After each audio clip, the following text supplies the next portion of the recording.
Сәлем, менің құрметті YouTube оқырмандарым. Бүгін мен сіздерге менің өмірімді өзгерген пайдалы 3 кітап туралы айтатын боламын. Және де сіздермен осылай домашний халатпен, домашний киіммен отырмын. Құрбы тәріздес, бір-бірімізге жақын болайық деген оймен. Олай болса, менің өмірімді өзгерген кітаптар туралы айтуға дайынмын. Бірінші кітап бұл бізде Мәрзия Бегайдардың «Нет боли, есть воля, воля Творца. Книга, исцеляющее сердце» деген кітап. Өте әдемі кітап. Сондай Мәрзия Бегайдарды айтып жатады ғой, негізі жаңағы әйелдік самооценканы түсіретін психолог, коуч. Сонда әйел адам унижаться етіп жүре беру керек па, унижать ете неме жүре беру керек па деген сияқты. Жоқ, негізі мүлде ондай туралы айтпайды Мәрзия Бегайдардың. Негізі подкасттарын, кітаптарын оқып көрсеңіз, мүлде ол олай емес. Ол Алла тағаламен қарым-қатынас орнату арқылы, нығайту арқылы батыл, батыр шешімдерді іштей қабылдау керектігін, ситуацияны дұрыс қабылдау керектігін айтып жатады. Енді ол әркімнің өзінің руханиятына байланысты қабылдайды деген ойдамын. Және егер де сіздер қарым-қатынас, отношения туралы кітап іздеп жүрген болсаңыз, рекомендую. Және маған тұрмыстық өмірімде пайдалы болған бұл Фариса Төрәлінің «Женские секреты» деген курсы. Шынымды айтсам, мен тұрмыс құрғалы бері Фариса Төрәлінің барлық курстарын алдым. Барлық курстарына қатыстым, және маған пайдасы өте көп, көмегі тиді.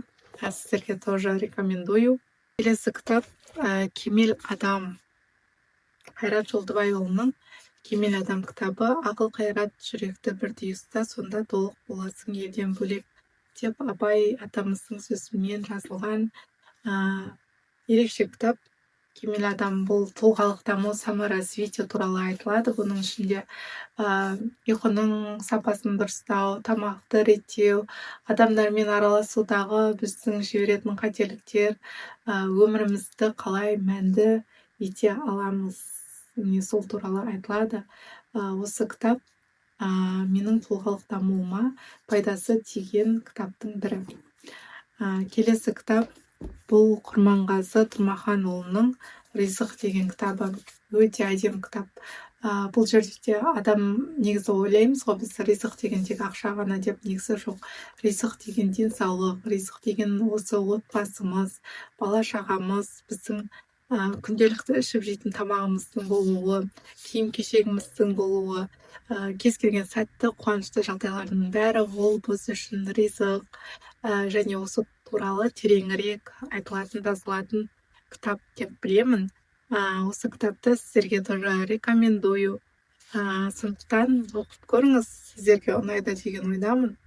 Энергияңыз тасып, көңілді жүруіңіздің өзі ризық екенін білетін боласыз, және әр күніңіз берекелі, мәнді, қуанышқа толы, Аллахқа шүкір етіп жүретін пенденің қатарында болуды Алла сіздерге және бізге нәсіп етсін. Сондықтан осындай пайдалы кітаптарды шығаруды жөн көрдім. Бұл сонымен қатар руханиятымыздың өсуіне, расширение болуға көмектеседі деген ойдамын. Олай болса, менің видеом аяқталды. Сіздерге ұнады деген ойдамын, және сол туралы комментарийға астына жаза кетіңіз, міндетті түрде оқимын. Менің видеом аяқталды, және сіздермен қоштасамын. Пока-пока. Чау-чау.